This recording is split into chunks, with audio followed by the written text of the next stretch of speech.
foi o outro que vocês falaram, mano? De Brilhante Vitória? Vocês sabem que eu vivo de nostalgia, né? Cite um filme, uma série ou uma música que fez parte da minha adolescência e eu estarei lá escrevendo uma monografia sobre. Mas tem dias que o universo conspira a favor e eu nem preciso ir atrás de tema pra vídeo, ele simplesmente cai no meu colo. Felizmente, nas últimas semanas, as redes sociais decidiram discutir o que diabos rolava nos bastidores da série. Pô, posso falar? Boa série.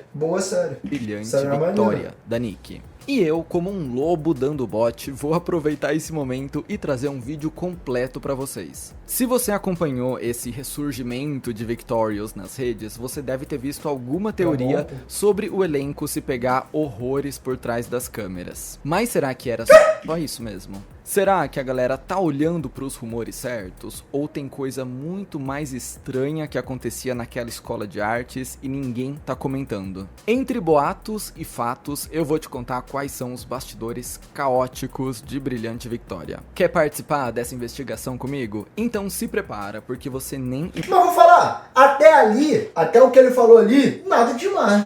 Ué, a rapaziada tá vivendo, não? Vocês acham que tem algum bagulho tipo, até ali? Imagina o que rolava naqueles corredores e naquelas salas de aula.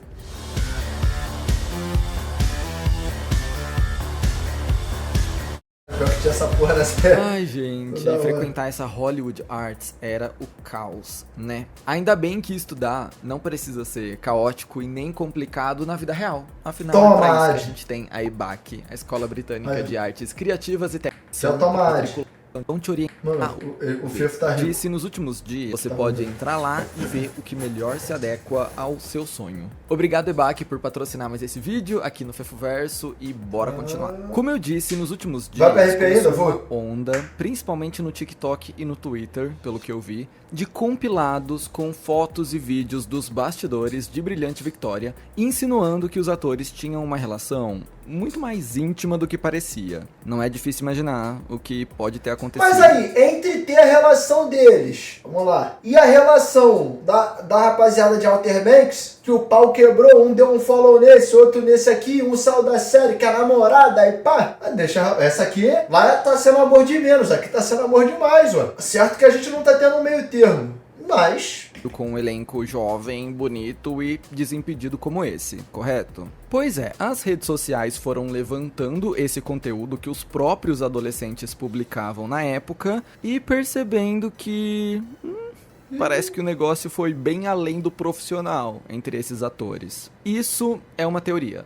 Não dá pra gente dizer até onde é real ou não. O que a gente pode dizer com certeza é: o elenco, de fato, sempre foi muito unido. Independente de ter passado da amizade ou não, essa união é uma coisa que perdura até hoje. Vez ou outra a internet é abençoada com alguns reencontros e não é incomum eles fazerem até alguns trabalhos juntos, como a Ariana Grande sempre faz. Ela já trouxe parte do elenco da série no clipe de Thank You Next, ela vive puxando a Elizabeth Gillies pra cantar com ela no palco e por aí vai. Eu sei que se é pra gente falar sério, os bastidores da Nickelodeon... Eu tô com o pé atrás de dar qualquer opinião, mano. Tô cagado. No que diz respeito aos adultos que trabalhavam lá, não foram fáceis. Mas apesar de tudo, esse elenco jovem sobreviveu junto. Na pandemia, eles fizeram uma reunião virtual falando sobre os melhores momentos da série. Mais recentemente até, a Daniela Monet, que vai protagonizar um spin-off da série baseado na sua personagem, a Trina,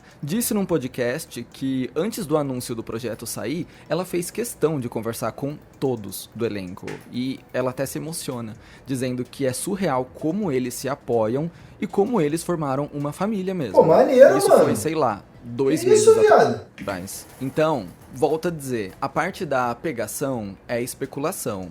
A parte deles serem íntimos é real. Mas a pegadinha do set de Victorious é que essas fotos estavam na nossa cara.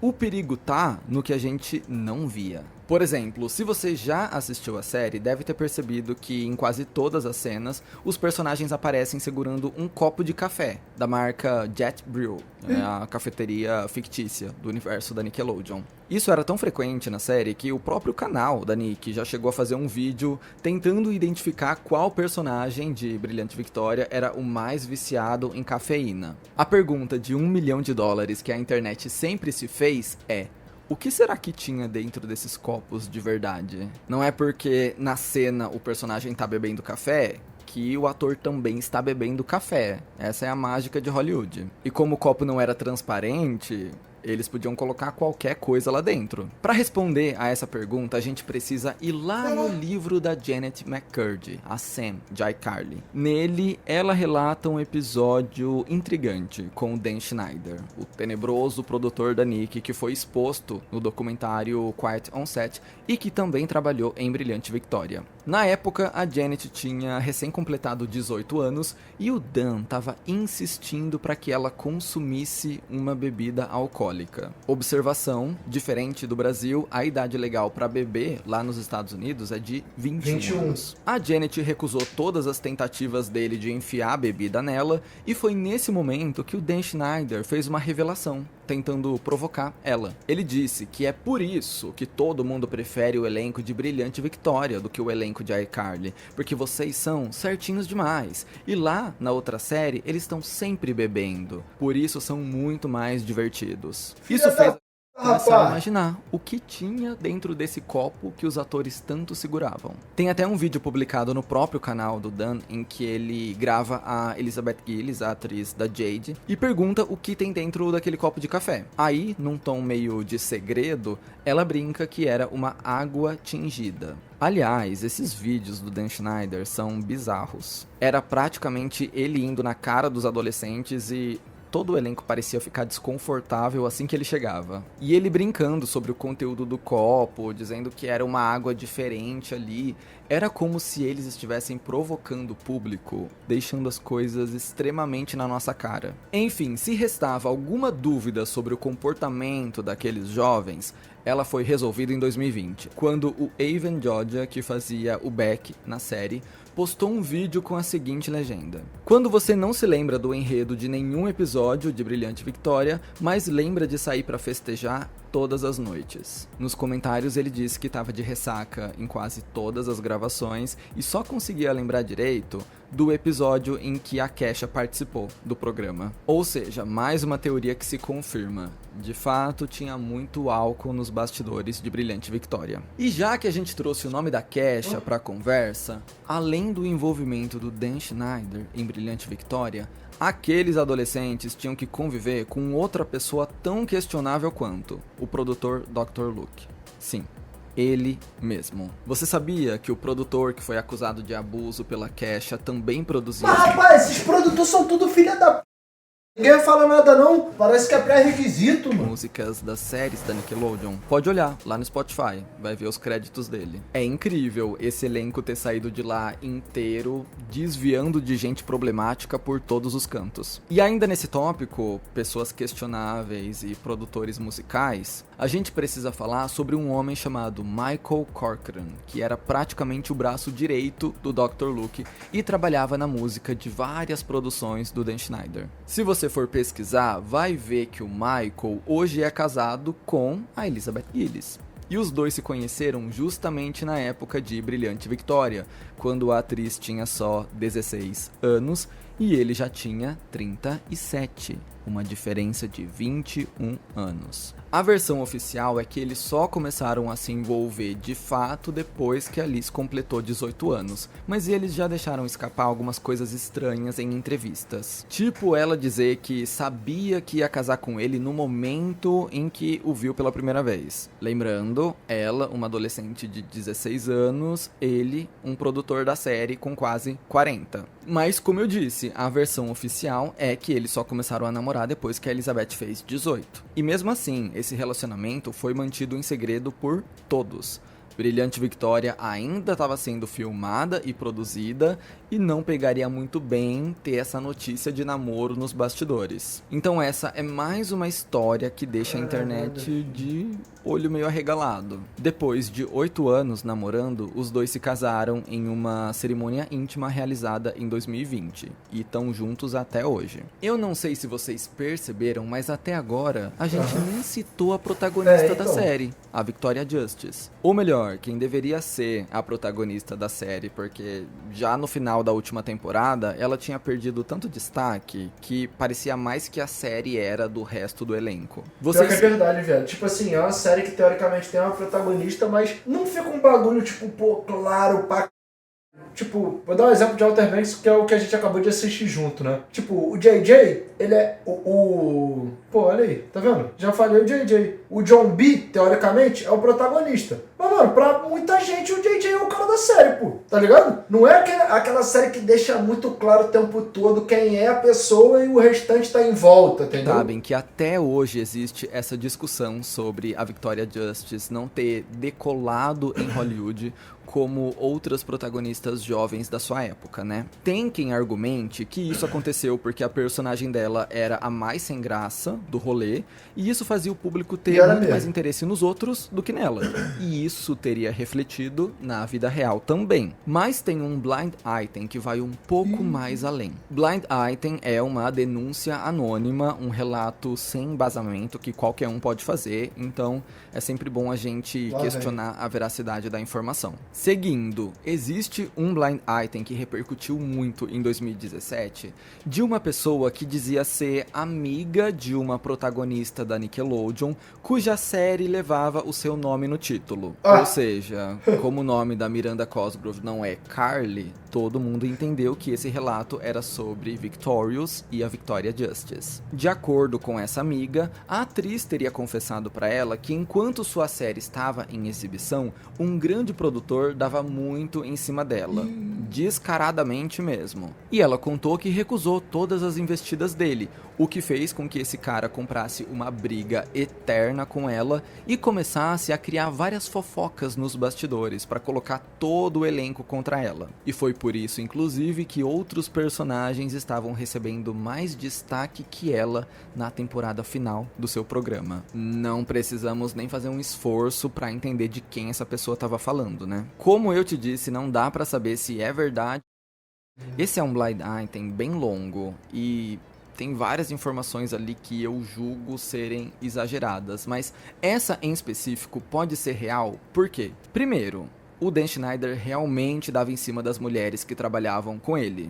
Vídeo, Quiet on Set, livro da Janet McCurdy. E segundo, o cancelamento de Victorious é uma coisa nebulosa até hoje. E esse relato de que o produtor colocou todo o elenco contra a Victoria pode nos ajudar a entender o que aconteceu. Bom, vamos lá. Sobre o fim da série. Há muito a se falar. Para começar, o cancelamento de Brilhante Victoria veio praticamente junto do anúncio de Sam and Cat, o spin-off da Ariana Grande. E isso, por si só, causou uma dor de cabeça danada. Não, isso aí eu sei só que existiu. Nunca nem pingou pra mim nada disso. Eu sei só que existiu. As pessoas começaram a acusar a Ari de ser a responsável pelo fim da série, como se ela quisesse brilhar solo. Daí ela respondeu um fã dizendo que o fim da série era culpa de uma menina que se recusou a fazer uma turnê com o elenco e decidiu fazer uma turnê solo para se promover. Na época, a Victoria Justice estava em turnê solo. Eu tenho um vídeo aqui só sobre essa treta entre ela e a Ariana, até as pazes que elas fizeram depois, eu vou deixar aqui em cima. O ponto é, até hoje, sempre que possível, a Victoria Justice volta a desmentir esses boatos e diz que a série não terminou por causa dela não. Ela diz até que mais gente do elenco tinha se recusado a fazer a turnê, então nem faria sentido isso cair só nas costas dela. E aí, qual será a verdade? Victorious terminou por causa de uma turnê cancelada? Por causa do spin-off da Cat? Deixa eu te contar, existe uma terceira versão. Mais uma vez, vamos entrar no território dos blind items, então por favor não coloca a mão no fogo por nada dito aqui. Em 2014, saiu um relato anônimo dizendo que o objetivo da Nick era manter Brilhante Victoria no ar por um bom tempo, porque os números eram bons e as músicas sempre performavam muito bem. Porém, algo dentro da emissora tinha emitido um alerta vermelho nos produtores. Basicamente, esse relato diz que a Nick estava preocupada com o andamento da série porque o elenco estava cada vez mais fora de controle. Dormindo fora, bebendo muito, se pegando demais. E alguns pais já tinham ido até a emissora para perguntar: e aí, o que tá acontecendo? Eu entrego meu filho adolescente para você e você me devolve um adulto que só bebe? E os produtores tinham tanto medo de ter uma bomba relógio em mãos que preferiram encerrar a série e mandar um circulando para todo mundo. Se a gente juntar esse blind item com o outro que eu te contei, provavelmente a desculpa que eles deram para justificar o cancelamento da série pro elenco foi que a Victoria Justice tinha entrado em turnê solo, colocando mais uma vez a culpa nas costas dela. Era a desculpa perfeita pro Dan Schneider, que já não gostava dela. Particularmente, eu não coloco minha mão no fogo por nenhuma versão. Eu só acho que a Nickelodeon não cancelaria uma série só porque uma turnê musical não deu certo. Quem quer dá um jeito. Se a emissora quisesse uma nova temporada, não ia ter Victoria Justice em turnê solo que impediria isso, por favor, né? Eu acho que tudo que uma empresa puder fazer pra manter algo que dá dinheiro pra ela, ela vai manter. Não consigo imaginar eles cancelando a série por um motivo que não seja benéfico pra eles. Deixa aí nos comentários por que você acha que Brilhante Victoria... Rapaz, mano, mais uma vez, né, like no vídeo, beleza. É que eu não sabia dessa... Não. Agora, tipo assim, em relação ao elenco em si, parece que zero problema, né? O pessoal se gostava até demais, o pessoal se curtia até demais, aí beleza, boa. Agora, o ponto é essa questão de... Pô, toda hora essa questão de produção é uma pica. O produtor era filha da p... O produtor era safado, o produtor era abusivo. Pô, é só lixo humano, pô, cuidando dessas paradas. Aí fica difícil demais, pô. O negócio complica muito, mano.